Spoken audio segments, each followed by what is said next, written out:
ओम श्री परमात्मने नमः।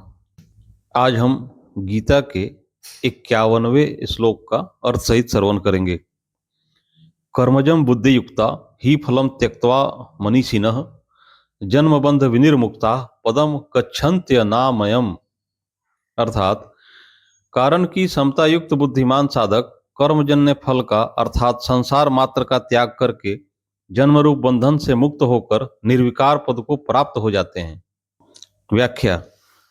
कर्मजम बुद्धि युक्ता ही फलम त्यक्त्वा मनीषिणः अर्थात जो समता से युक्त हैं वे ही वास्तव में मनीषी अर्थात बुद्धिमान हैं। 18वें अध्याय के 10वें श्लोक में भी कहा गया है कि जो मनुष्य अकुशल कर्मों से द्वेष नहीं करता और कुशल कर्मों में राग नहीं करता वह मेधावी बुद्धिमान है। कर्म तो फल के रूप में परिणत होता ही है, उसके फल का त्याग कोई कर ही नहीं सकता। जैसे कोई खेती में निष्काम भाव से बीज बोए तो क्या खेती में अनाज नहीं होगा? बोया है तो पैदा अवश्य होगा। ऐसे ही कोई निष्काम भाव पूर्वक कर्म करता है तो उसके कर्म का फल तो मिलेगा ही, पर वह बंधन कारक नहीं होगा। अतः यहाँ कर्मजन्य फल का त्याग करने का अर्थ है कर्मजन्य फल की इच्छा, कामना, ममता, वासना का त्याग करना। इसका त्याग करने में सभी समर्थ हैं। जन्मबंध विनिर्मुक्ताः अर्थात समता युक्त मनीषी साधक जन्म रूप बंधन से मुक्त हो जाते हैं।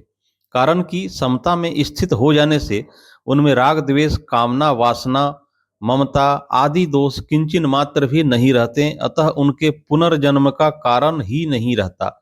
वे जन्म मरण रूप बंधन से सदा के लिए मुक्त हो जाते हैं। पदम गच्छन्त्य नामयम् अर्थात आमय नाम रोग का है।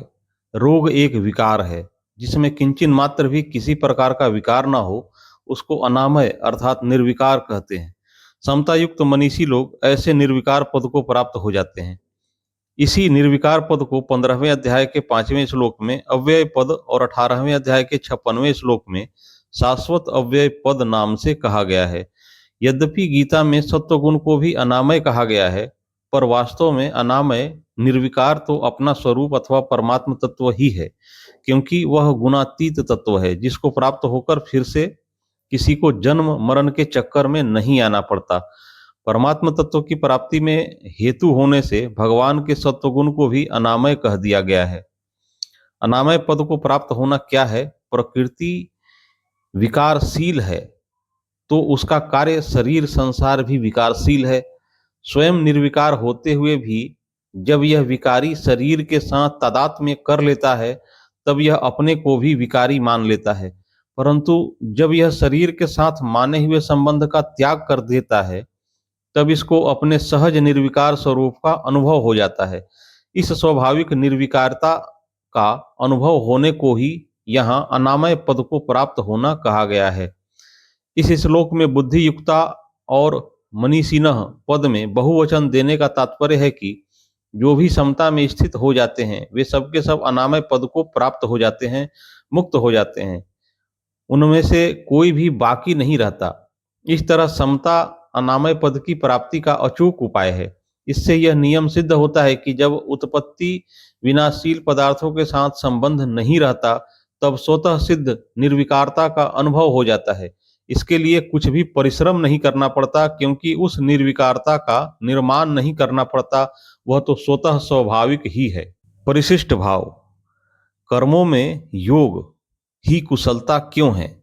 इसका कारण ही पद से इस श्लोक में बताते हैं। सात्विक कर्म का फल निर्मल है, राजस कर्म का फल दुख है और तामस कर्म का फल मूढ़ता है। इन तीनों प्रकार के फलों का समता युक्त मनुष्य त्याग कर देता है।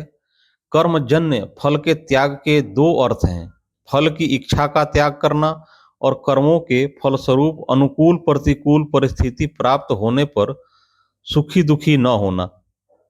वास्तव में उत्पत्ति विनाशील संपूर्ण संसार कर्म फल के सिवाय और कुछ है ही नहीं।